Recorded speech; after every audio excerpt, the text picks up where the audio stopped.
श्रीशङ्कराचार्यमथाश पद्मपादं च हस्तामलकं च शिष्यं तं त्रोटकं वार्तिककारमन्यात् अस्मद्गुरुं सन्ततमानुतस्मि। श्रुते स्मृते पुराणानामालयं करुणालयं नमामि भगवत्पादं शङ्करं लोकशङ्करं। शङ्करं शङ्कराचार्यं केशवं बादरायणं सूत्रभाष्यकृतो वन्दे भगवन्तौ पुनः पुनः। ईश्वरो गुरुरात्मते मूर्तिभेदविभागिने व्योमवद्व्याप्तदेहाय दक्षिणामूर्तये नमः। दक्षिणामूर्तये नमः।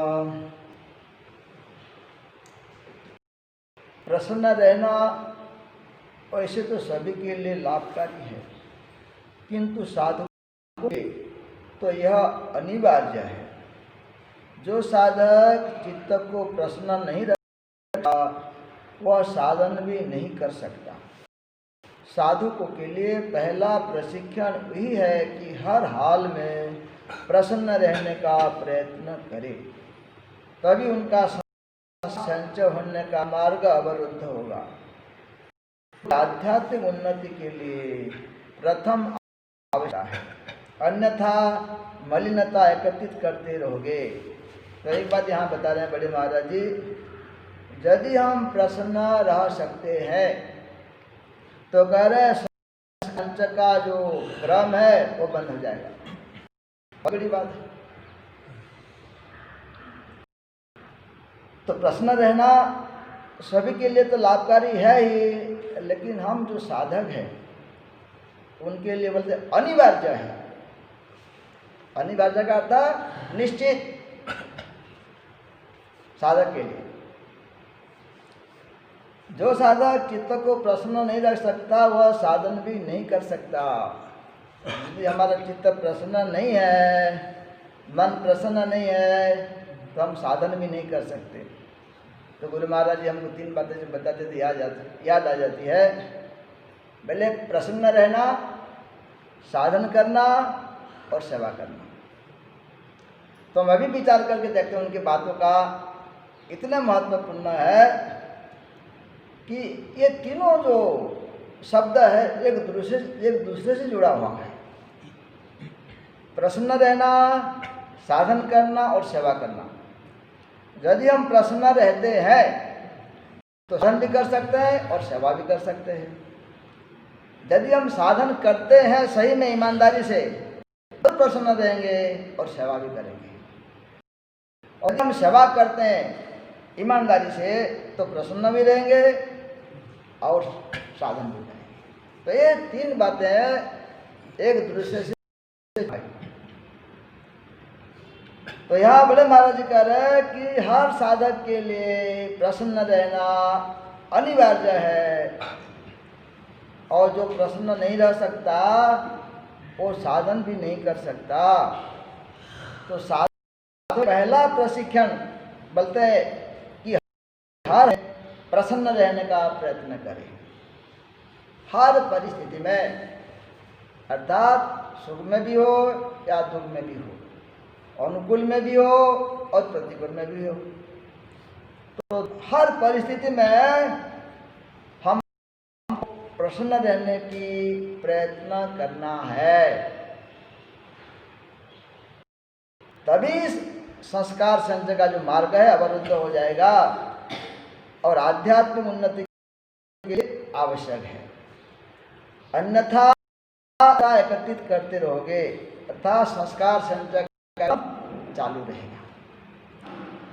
एक सज्जन प्रश्न करते हैं कि संसारी तथा विरक्त, एक सज्जन प्रश्न करते हैं पर संसार यह कर पाना कठिन है। वो जो व्यक्ति आया था ना उदासी जरा लेकर के, उनकी बात अभी नहीं है, वहाँ जो लोग बैठे थे उनमें से प्रश्न किया है।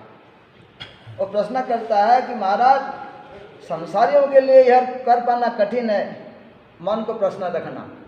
तो आगे क्या कहते बड़े महाराज जी, महाराज जी संसारी तथा विरक्त का वर्गीकरण मत करो। आप संसारी और विरक्ता की जो विभाग है अलग अलग मत करो कह रहे हैं।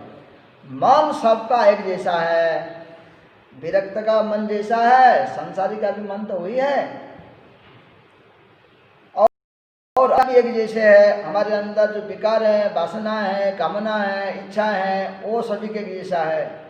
सबके सामने अपनी अपनी कठिनाइयाँ हैं, सभी के अलग अलग कठिनाइयाँ हैं। यदि यह कठिन है तो सबके लिए एक समान कठिन है। तो एक के लिए जैसे कठिनता है वैसे ही विरक्ति के लिए भी कठिनता है, के लिए कठिनता है ही। कोई भी मार्ग आसान नहीं है।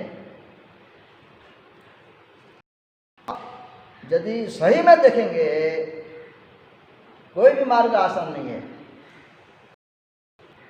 अध्यात्म का को या जगत का हो। यदि यह संभव है, यदि यह कठिन है तो सबके लिए एक समान कठिन है। यदि यह संभव है तो सबके लिए एक समान संभव है। तो सभी के लिए कठिनाइयाँ हैं, तो सभी के लिए संभव है कि हम अपने मन को समझा बुझा करके प्रसन्न भी रख सकते हैं। जिसने अपना लक्ष्य आध्यात्मिक उन्नति निर्धारित कर लिया हो उसे यह किए बिना छुटकारा नहीं है। जिसने अध्यात्म का मार्ग पकड़ लिया है, निर्धारित कर लिया है कि मुझे ये मार्ग पर चलना है, तो उसको हर हाल में अपने मन को संभाल के रखने की आवश्यकता है, प्रसन्न रखने की आवश्यकता है। नहीं तो बोले उसका छुटकारा नहीं है। जो प्रसन्न चित्त रहता है उसके मन पर सुख दुख प्रभाव नहीं डाल सकते। जो अपने मन को प्रसन्न रख सकता है, संभाल के रख सकता है, मन उद्विग्न नहीं होता है, विचलित नहीं होता है, उसके मन पर सुख दुख प्रभाव नहीं डाल सकते। बहुत महत्वपूर्ण बात है। अर्थात ये जो सुख और दुख है, ये मन से हम सुखी होते हैं या मन से दुखी होते हैं। यदि हम मन को ऐसा बना के रख सकते हैं तो सुख दुख अपने लिए कोई महत्व नहीं रखता। आगे फिर प्रश्न करते हैं, क्या प्रसन्नता तथा मेल हो सकता है? क्या प्रसन्नता और गंभीरता का मेल हो सकता है क्या? महाराज अवश्य हो सकता है। गंभीरता प्रसन्नता की विरोधी नहीं। इसे गणेश जी का बड़ा पेट बनाया जाता है जो गंभीरता का सूचक है, किंतु उनके हाथ में मोदक है जो प्रसन्नता का द्योतक है। गंभीरता तथा प्रसन्नता एक साथ। उदाहरण देता है गणेश जी का। तो गणेश जी का पेट बड़ा है तो वो बड़ा है, वो है गंभीरता का, और दोनों हाथ में लड्डू है, वो प्रसन्नता का। अर्थात गंभीरता और प्रसन्नता एक साथ रह सकते हैं, हो सकता है। फिर प्रश्न करते हैं, पर यह कैसे संभव है? चेहरे पर प्रसन्नता होगी या गंभीरता? तो हमारा अंदर का जो प्रभाव है मुंह पर पड़ता है। हम अंदर से प्रसन्न हैं या अंदर से दुखी हैं, हमारे चेहरे पर वो पता लगता है कि आदमी सुखी है या दुखी है। तो चेहरे पर उसका जो प्रभाव पड़ता है प्रसन्नता की होगी या तो गंभीरता की। महाराज जी हो क्यों नहीं सकता? क्या गंभीरता मिश्रित प्रसन्नता संभव नहीं हो सकती? उदासी प्रसन्नता की विरोधिनी है। मैं तो यह कहूँगा कि जिस प्रकार साधक के लिए प्रसन्नता अनिवार्य है उसी प्रकार गंभीरता भी। ये दोनों ही सुख दुख को सहन करते हुए मन की स्थिरता बनाए रखने के साधन हैं। इन दोनों के बिना यम नियम सिद्धि संभव नहीं। ये दोनों साधन का आधार है। जिसके पास इन दोनों का धन है उसका जीवन सुख में व्यतीत होता है। आप जाकर बगीचे में खिले हुए फूलों को देखो, प्रसन्नता से खिल भी रहे हैं तथा गंभीरता भी ले हैं। आपका उचित अनुचित व्यवहार उनको विचलित नहीं कर सकता। उनको यदि आप तोड़ भी लेंगे तो प्रसन्नता तथा गंभीरता बनाए रखेंगे। गंभीरता और प्रसन्नता कह रहे हैं कि साधक का धन है। तो ये हमारे गुरुओं की विशेषता है कि जगत के धन को उन्होंने इतना महत्व नहीं दिया है। तो गंभीरता और प्रसन्नता दोनों एक साथ रह सकते हैं, ये संभव है। उदासी प्रसन्नता की विरोधिनी है। उदासी प्रसन्नता की विरोधिनी है, अर्थात यदि हम उदास हैं तो वहाँ प्रसन्नता दिखा नहीं सकते। किंतु जो गंभीरता है, मैं तो ये कहूँगा कि जिस प्रकार साधक के लिए प्रसन्नता अनिवार्य है, उसी प्रकार गंभीरता भी। ऐसे साधक को गंभीरता पूर्वक तो रहना ही चाहिए और साथ में प्रसन्नता भी। प्रसन्नता और गंभीरता कहा जाता है, ज्ञान है गंभीरता, धर्म में तत्परता। ये प्रसन्नता और गंभीरता एक साथ रह सकते हैं यदि ये दोनों ही सुख दुख को सहन करते हुए मन की स्थिरता बनाए रखने के साधन है। यदि हमारे अंदर प्रसन्नता और गंभीरता है तो हम सुख दुख को सहन करते हुए मन की स्थिरता को बनाए रख सकते हैं। इन दोनों के बिना यम सिद्ध नहीं हो सकता। देखो बड़े महाराज जी और भी कहीं कहा है कि यम और नियम ये साधन की आधारशिला है। और उन्होंने यहाँ तक कहा है कि जो योगी योग सिद्ध कर लेता है, समाधि में पहुंच है, समाधि से जब व्युत्थान में आता है, उसके बाद उसको भी यम नियम की आवश्यकता है। यम नियम जो पांच अंग, अहिंसा, सत्य, अस्तेय, ब्रह्मचर्य, ये है यम। शौच, संतोष, स्वाध्याय, ईश्वर प्रणिधान, ये है नियम। ये 10 अंग ये साधन की आधारशिला है। तो जिसके अंदर ये प्रसन्नता और गंभीरता है, वो अपने मन की स्थिरता को बना के रख सकते हैं। और यदि ये दोनों नहीं है, बोलते हम यम नियम की सिद्धि नहीं कर सकते, पालन नहीं कर सकते। ये दोनों साधन का आधार है। जिसके पास इन दोनों का धन है, उसका जीवन सुख में व्यतीत होता है। जिनके पास ये धन है, कौन से धन? प्रसन्नता और गंभीरता, ये धन है, वो अपना जीवन को सुख से बिता सकता है। और आगे कहते हैं, आगे बगीचे में देखो फूल को, उदाहरण भी बराबर स्पष्ट देते बड़े महाराज जी। फूल से हम शिक्षा ले सकते हैं कि प्रसन्नता का और गंभीरता का। फिर प्रश्न करते किंतु कुछ देर पश्चात मुरझा जाएंगे। महाराज से यह तो प्रकृति के नियमानुसार ही है, मनुष्य भी एक दिन मर जाता है। देखो बड़े महाराज जी की जो समझाने का तरीका, महाराज जी बोलते थे कि वो जो कहते थे साधक के हृदय में बात स्पर्श करती थी। तो जैसे फूल मुरझा जाता है, भाई ये प्रकृति का नियम है, तो प्रकृति के नियम के अनुसार मनुष्य भी एक दिन मर जाता है। किंतु जब तक जीवित है तभी तक उसके मन की अवस्था की बात है। देखो भगवान की लीला, मनुष्य जन्म लेता है और उसके शरीर में कैसी कैसी अवस्थाएं आती है, परिवर्तन होता जाता है और जगह से चला जाता है। ये प्रकृति के नियम है, इसको कोई नहीं टाल सकता। देखो तो बड़े बड़े तपस्या करने वाले ब्रह्मा से भी वर मांगे कि हमको कोई नहीं मार सके, हम अमर हो जाएं। ब्रह्मा जी ने क्या कहा, बेटा जो भी जगत में आया है उसको जाना।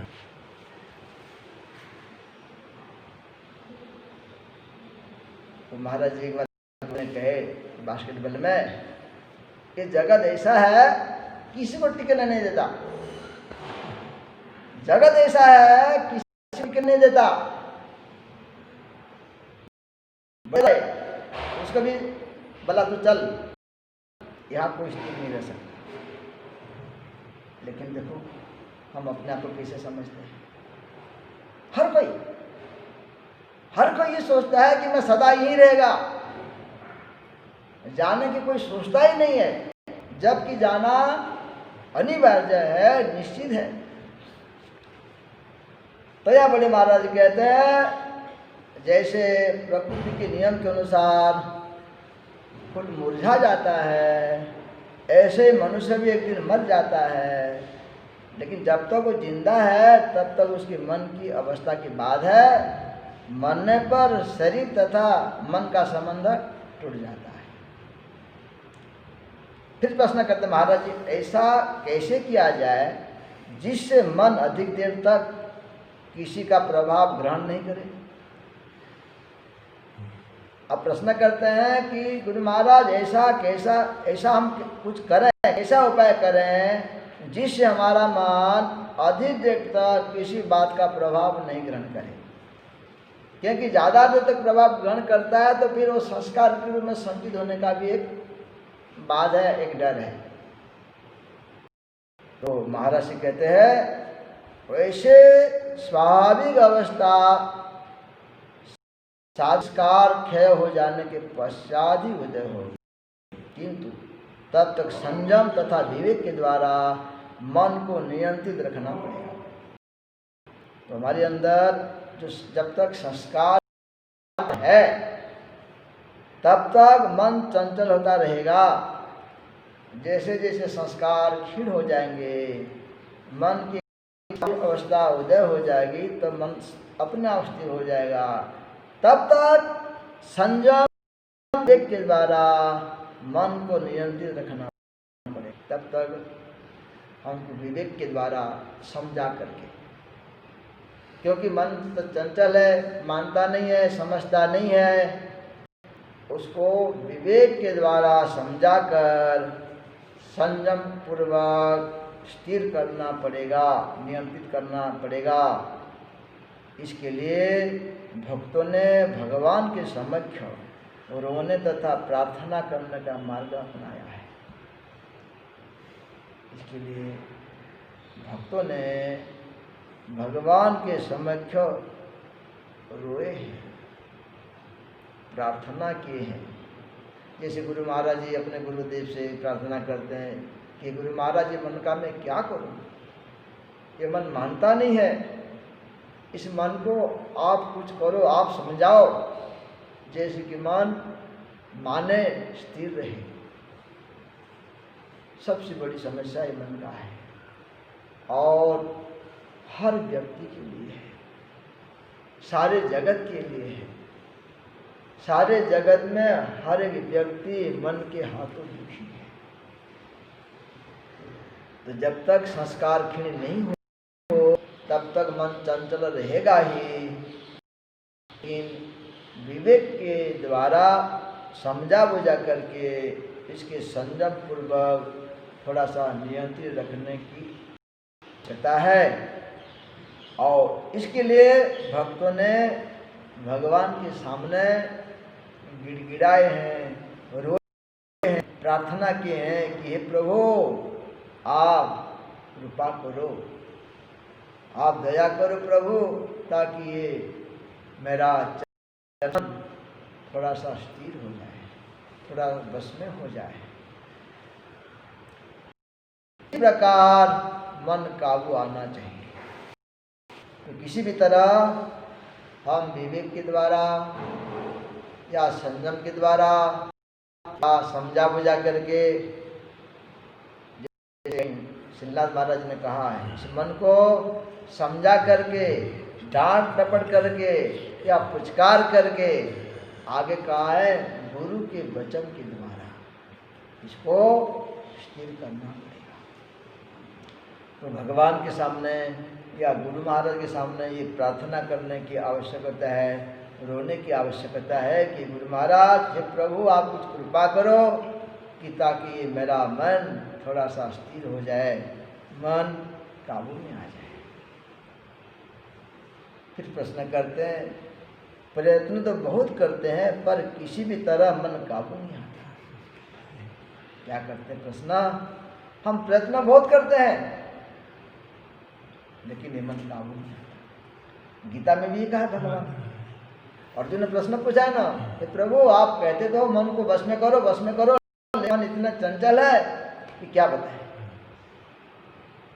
चंचल ही मन कृष्ण प्रमाति बल्लभ तस्याम निक्रमण्य वायु सुदुष्करम। वायु को पकड़ना तो आसान है, आजकल मशीनें हैं कि वायु को पकड़ लेते, जैसे गाड़ी चलाते हैं वायु को भर कर देते। मन को पकड़ने के लिए ऐसा कोई मशीन, तो उसके लिए भगवान कहते हैं अर्जुन, एक कठिन है लेकिन असंभव नहीं है। उसके लिए भगवान ने उपाय बताया, अभ्यास न तो कुंते और वैराग्य न तो बुझते। अभ्यास और वैराग्य मन को वश में किया जा सकता है। वहाँ गीता के अंदर भगवान ने उपाय बताया है। तो यहाँ प्रश्न करते हैं कि हम प्रयत्न तो बहुत करते हैं पर किसी भी तरह मन काबू नहीं आता। महाराज से उत्तर में कहते हैं, प्रयत्न के सिवा दूसरा आप कुछ भी, प्रयत्न के सिवा दूसरा आप कुछ कर भी तो नहीं सकते। उदास मत बनो, प्रयत्न करते रहो, एक दिन अवश्य साथ लगेगी। यह काम बड़े धीरज का है, कृपा से, तो प्रभु कृपा सबसे बड़ा सहारा है। इसको करते पड़ेगा। कल थोड़ा अपन सत्संग बड़े महाराज जी के आधार पर करेंगे। बड़े महाराज जी का जन्म दिवस है कल, उनके बारे में जो भी उनकी कृपा से थोड़ा सा हम चर्चा करेंगे। श्री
पूर्णस्य पूर्णमादाय पूर्णमेवावशिष्यते।